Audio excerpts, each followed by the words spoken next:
दूसरी जो चीज़ है, एंथ्रोपोलॉजिस्टों और जो आर्कियोलॉजिस्ट हैं उनका मानना है कि आज के समय में ह्यूमन पॉपुलेशन या मानव जनसंख्या का जो कंपोजिशन में, उसमें 3 प्रमुख रेशियल ग्रुप्स हैं। एक ग्रुप है मंगोलॉइड, दूसरा ग्रुप है निग्रोइड और तीसरा है कॉकेशियन। ये तीनों समूह अपनी जो भौतिक लक्षण हैं या उनके बहुत से जो बनावट है चेहरे की, शरीर की, त्वचा के रंग, बालों का प्रकार, इनके आधार पे इनमें काफ़ी भिन्नता है। यह भिन्नता निश्चित ही इंटेलेक्चुअल लेवल पे या उनके बौद्धिक विकास से संबंध नहीं रखती है, ये सिर्फ फिजिकल अपीयरेंस से संबंध रखती है। तो उदाहरण के लिए हम ये देखते हैं कि निग्रिटो समूह या प्रजाति के जो ह्यूमन बींग्स हैं, उनकी त्वचा का रंग ब्लैक या डार्क ब्राउन और ब्लैक होता है और उनके बाल घुंघराले होते हैं, अफ्रीका महाद्वीप से संबंध रखते हैं।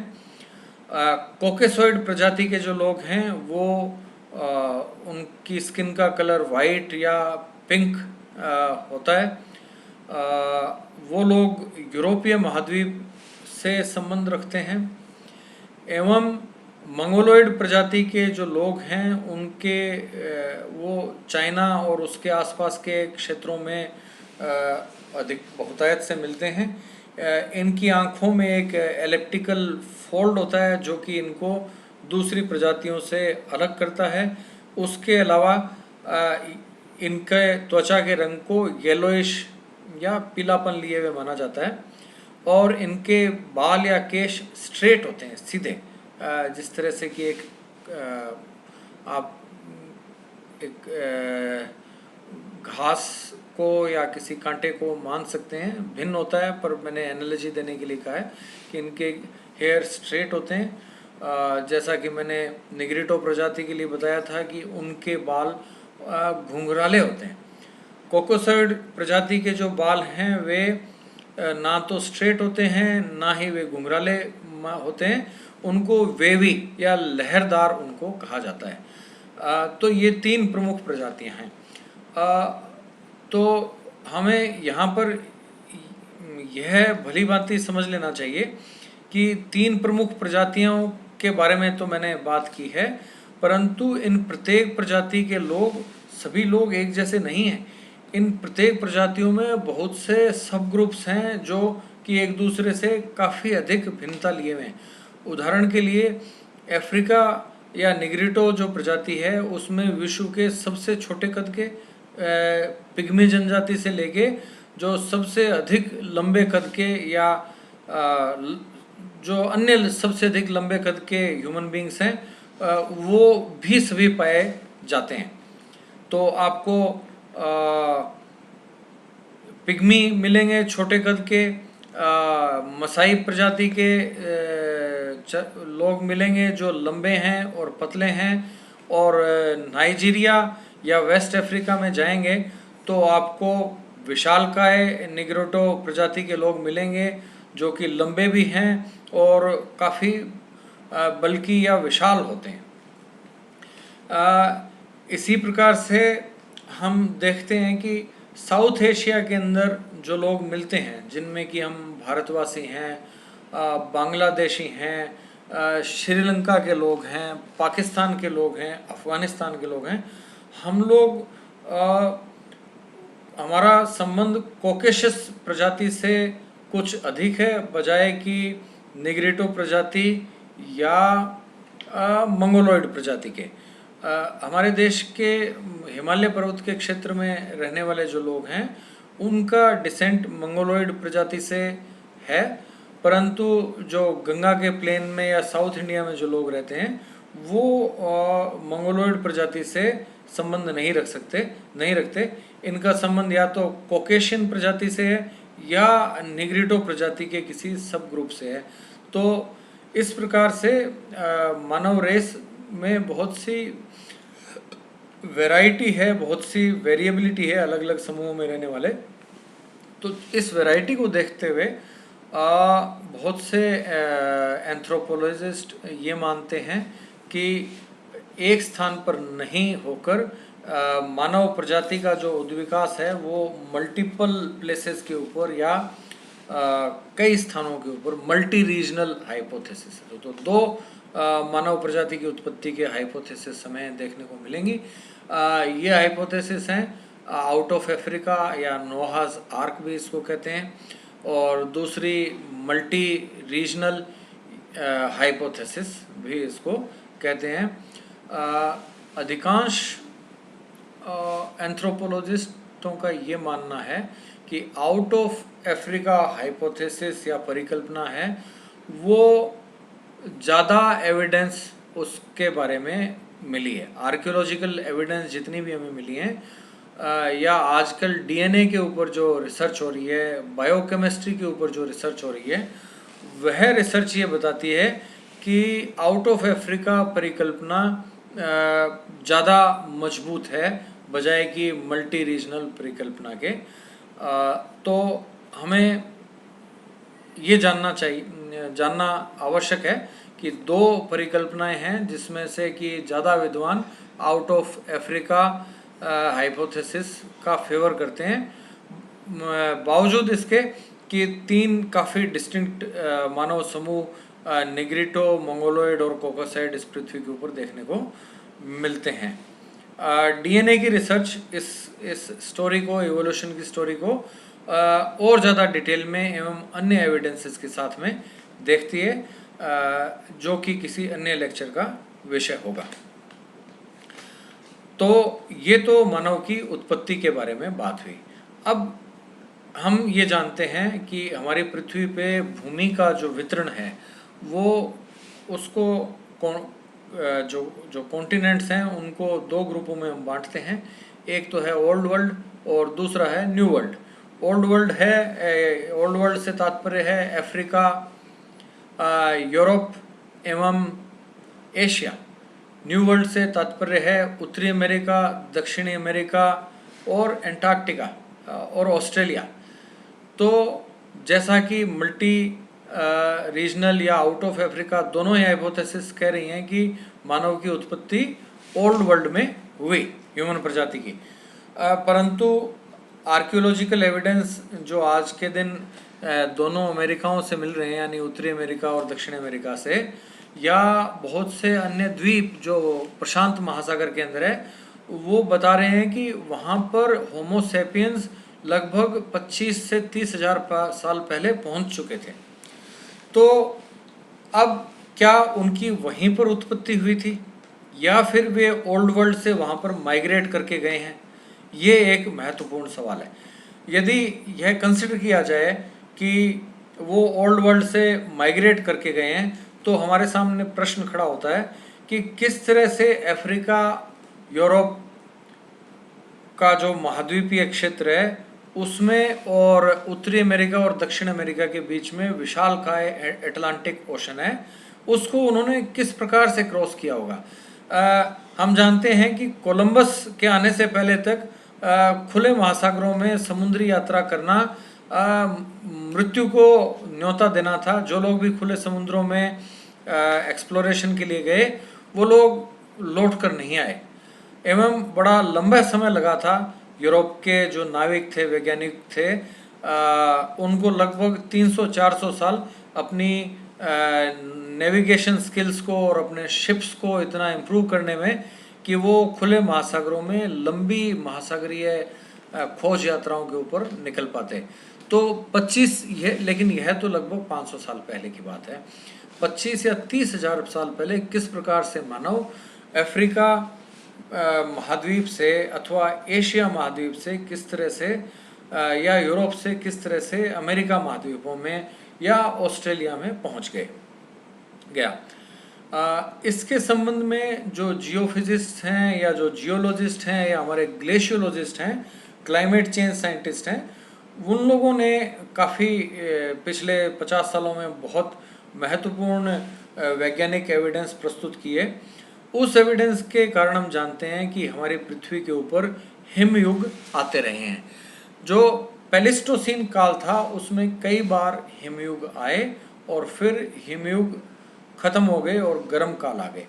हिमयुग से तात्पर्य ये है कि आज के दिन जो ग्रीनलैंड या आर्कटिक सर्कल के पास हिम आच्छादित क्षेत्र है, वहाँ का हिम आच्छादित क्षेत्र या ग्लेशियल एरिया जो है उसने जब हिमयुग आता है तो एशिया और यूरोप के बहुत से हिस्सों को वो कवर कर लेता है।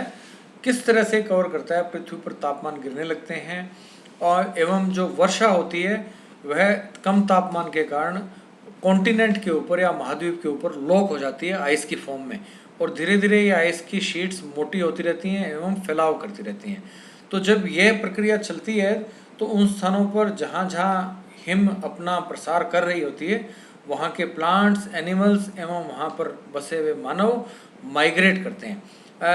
निश्चित ही यह प्रक्रिया एकदम से एक दिन में नहीं होती, इसमें हजारों साल लगते हैं। तो इन प्लांट्स, बर्ड्स या एनिमल्स के लिए माइग्रेट करने के लिए काफ़ी समय उपस्थित होता है।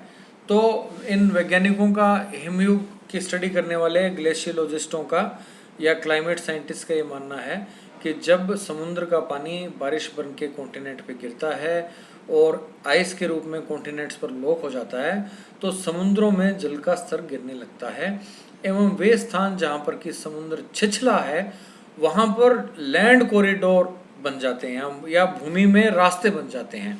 तो यदि आप लोग विश्व का नक्शा देखेंगे जापान के नॉर्थ के अंदर एवं ग्लोब के ऊपर देखेंगे तो आपको बेहद आसानी से समझ में आएगा कि एशिया महाद्वीप का जो सबसे पूर्वी किनारा है यानी कि वह ईस्टर्न साइबेरिया और उत्तरी अमेरिका महाद्वीप का जो सबसे पश्चिमी किनारा है यानी कि वेस्टर्न अलास्का, वे दोनों भौगोलिक रूप से एक दूसरे से दूर नहीं हैं। जो नक्शे हम वॉल मैप या एटलस मैप देखने के अभ्यस्त हैं उनमें मैप दोनों अलग अलग किनारों के ऊपर ये हैं, परंतु हम जानते हैं कि पृथ्वी राउंड है तो मैप को गोल करके मिलाया जाए या आप इसको ग्लोब के ऊपर देखेंगे तो ये दोनों स्थान एक दूसरे के काफ़ी पास हैं।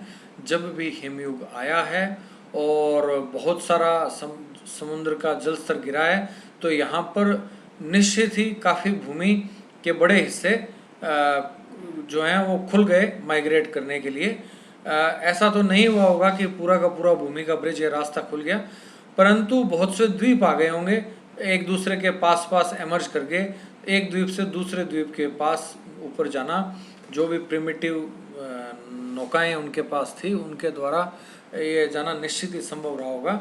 और हम ये जानते हैं कि दोनों अमेरिका महाद्वीपों के जो मूल निवासी हैं वे मंगोलॉयड प्रजाति के हैं या उससे संबंध रखते हैं, जिनको हम रेड इंडियंस कहते हैं या इंडियंस कहते हैं। तो वो जो अमेरिका महाद्वीप में मूल निवासी हैं उनका जो लिंक है वो मंगोलॉयड प्रजाति से या वे उसके डिसेंडेंट्स हैं। तो ये लोग जब भी पेलिस्टोसीन काल में जो 4 या 5 हिमयुग आए और उनके बीच में इंटरग्लेशियन पीरियड हुआ उस समय ये माइग्रेशंस हुए थे और इन माइग्रेशंस के द्वारा ह्यूमन बींग्स जो हैं वो अमेरिका माइग्रेट कर गए।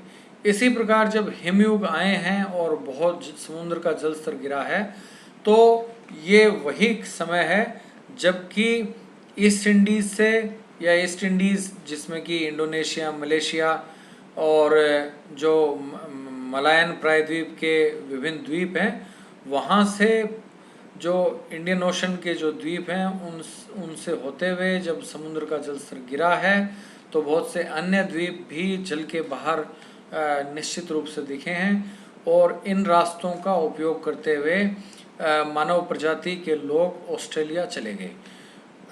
निश्चित ही काफ़ी एविडेंस है 35,000 साल पहले मानव के ऑस्ट्रेलिया में होने के, एवं रीसेंट एविडेंसेस बता रही है कि शायद लगभग 50,000 साल पहले ही मानव ऑस्ट्रेलिया में पहुंच गया था एवं इन्हीं द्वीपों से अथवा ऑस्ट्रेलिया से फिर मानव का माइग्रेशन पैसिफिक आइलैंड्स के अंदर हुआ है और लास्ट में हवाईयन आइलैंड भी लगभग 2 या 3 हज़ार साल पहले ह्यूमन बींग्स वहाँ पहुँच गए, उनका माइग्रेशन हो गया। तो इस तरह से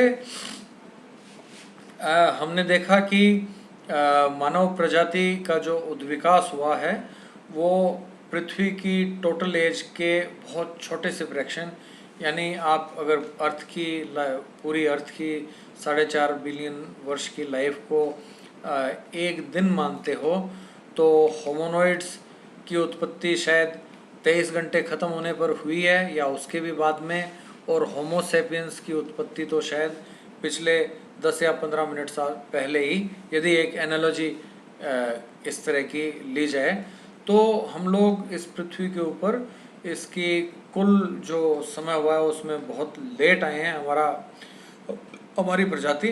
परंतु हमारी प्रजाति ने इस पृथ्वी के ऊपर अपने कल्चर, अपनी संस्कृति एवं अपने सामाजिक संगठन, हमारे आर्थिक संगठन, हमारे सामाजिक, आर्थिक और सांस्कृतिक विकास के द्वारा एवं हमारी तकनीकी के अंदर वृद्धि के द्वारा हमने इस पृथ्वी के ऊपर बहुत कुछ बदल दिया है। अन्य सभी जीव जंतु पृथ्वी द्वारा प्रदत्त भोजन से अपना जीवन यापन करते हैं। मानव पृथ्वी के ऊपर प्रदत्त संसाधनों का बहुत अलग अलग तरह से उपयोग करके अपने लिए संसाधन जुटाता है, नए संसाधन क्रिएट करता है एवं इस पृथ्वी के बहुत से एनवायरनमेंट्स को के ऊपर उसने बहुत कुछ बदल दिया है। यह बदलाव या मानव के द्वारा पृथ्वी के ऊपर किस प्रकार के प्रतिरूप स्थापित किए गए हैं, किस तरह से कुछ स्थानों पर हम बहुत घनी जनसंख्या के रूप में रह रहे हैं, कहीं पर हम बहुत कम संख्या में रह रहे हैं, इन सभी पैटर्न्स को, क्या हम ग्रामीण क्षेत्रों में रह रहे हैं, शहरी क्षेत्रों में रह रहे हैं, किस प्रकार हमारी आर्थिक क्रियाएं कर रहे हैं, इन सभी पैटर्न्स का अध्ययन करना मानव भूगोल का कार्य या विषय क्षेत्र है। और नेक्स्ट क्लास में हम हमारे जो अलग अलग महाद्वीप हैं वहाँ पर कितनी अधिक संख्या में या उन महाद्वीपों के किन हिस्सों में कम मानव रहता है या किन हिस्सों में ज़्यादा मानव रहता है, इसका अध्ययन करेंगे। साथ ही हम उससे नेक्स्ट क्लास में ये अध्ययन करने की कोशिश करेंगे कि फिज़िकल एनवायरनमेंट के कौन से फैक्टर्स हैं जो कि अलग अलग स्थानों पर मानव की बसावट को प्रभावित करते हैं। तो आज के लेक्चर को मैं पुनः समराइज करता हूँ। ब्रह्मांड की आयु लगभग 18 अरब वर्ष, पृथ्वी की आयु लगभग 4.5 अरब वर्ष, पृथ्वी के ऊपर जीवन लगभग 2 से 2.5 अरब वर्ष पूर्व प्रारंभ हुआ एवं लगभग 570 मिलियन ईयर्स पहले जब कि प्री कैम्ब्रियन काल समाप्त हुआ, उसके बाद का जो काल है उस काल के अंदर काफ़ी तेज़ी से या काफ़ी स्पीड से एवोल्यूशन हुआ है और हमारी पृथ्वी पर जीवन की बहुत बड़ी विविधता एवोल्व होके उपस्थित हुई है। यह विविधता समुद्र में रहने वाले प्राणियों के रूप में है, आकाश में विचरण करने वाले पक्षियों के रूप में है, धरती पर विचरण करने वाले जानवरों के रूप में है, इंसेक्ट्स के रूप में है एवं ह्यूमन बीइंग्स या मानव प्रजाति के रूप में भी है। मानव प्रजाति होमोनॉइड ग्रुप, जो कि मानव के जैसे समूह हैं फिजिकल कैरेक्टरिस्टिक्स में, उदाहरण के लिए चिंपांजी और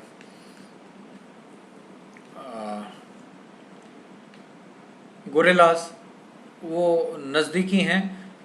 कब हम इन लोगों से किस प्रकार से अलग हो गए, इसका हमने आज जानने की कोशिश की एवं इसके बाद में जो होमोनॉइड से अलग मानव जैसे कई स्पीशीज़ इवोल्व हुए थे, फाइनली उनमें से होमो सेपियंस वो स्पीशीज़ है जिसको कि हम बिलोंग करते हैं एवं इस स्पीशीज़ का काल पिछला 1 लाख वर्ष का समय रहा है। इस समय को हम माइंड स्फीयर का समय भी कहते हैं। माइंड स्फीयर से तात्पर्य है कि ह्यूमन बीइंग्स ने अपने कल्चरल, टेक्निकल और सोशल एडवांसमेंट के कारण धीरे धीरे नेचर को के साथ बेहतर अडेप्टेशन करना एवं अडेप्टेशन के बाद में नेचर को किसी तरह कई प्रकार से मॉडिफाई करना प्रारंभ किया और धीरे धीरे इस पृथ्वी के ऊपर अन्य सभी प्रकार के जो जीवन की वैरायटी मिलती है उसको काफ़ी कुछ डोमिनेट करना शुरू किया है पिछले 1 लाख सालों में। उसमें भी पिछले 50,000 साल अधिक महत्वपूर्ण हैं। एवं हमने ये भी जाना कि ओल्ड वर्ल्ड से के अंदर मानव प्रजाति की या होमो सैपियंस की उत्पत्ति हुई है। अधिकांश एविडेंस या वैज्ञानिक ये मानते हैं कि अफ्रीका में उत्पत्ति हुई है, एवं कुछ वैज्ञानिकों का ये मानना है कि एशिया, अफ्रीका और यूरोप में पैरेलली अलग अलग प्रदेशों से मानव समूहों की उत्पत्ति हुई है। मंगोलॉयड, निग्रिटो और कोकेशस प्रजाति इसका प्रमाण है। और हमने यह भी देखा कि हिमयुग जब आए, ग्लेशिएशन हुआ, समुद्रों का जल स्तर गिरा तो नए लैंड कॉरिडोर उपस्थित हुए और उन लैंड कॉरिडोर्स का प्रयोग करते हुए ह्यूमन बींग्स न्यू वर्ल्ड यानी north America, south America, Australia एवं पैसिफिक और अटलांटिक महासागर के अलग अलग द्वीपों में माइग्रेट कर गए और एंटार्क्टिका को छोड़कर पृथ्वी के सभी द्वीप या महाद्वीप हैं। लगभग महाद्वीपों में तो निश्चित रूप से आज से करीब 25 से 30 हज़ार साल पहले मानव प्रजाति पहुंच गई थी। आज की क्लास के लिए इतना ही। नेक्स्ट वीक हम अगले लेक्चर्स के साथ आपसे पुनः मिलते हैं।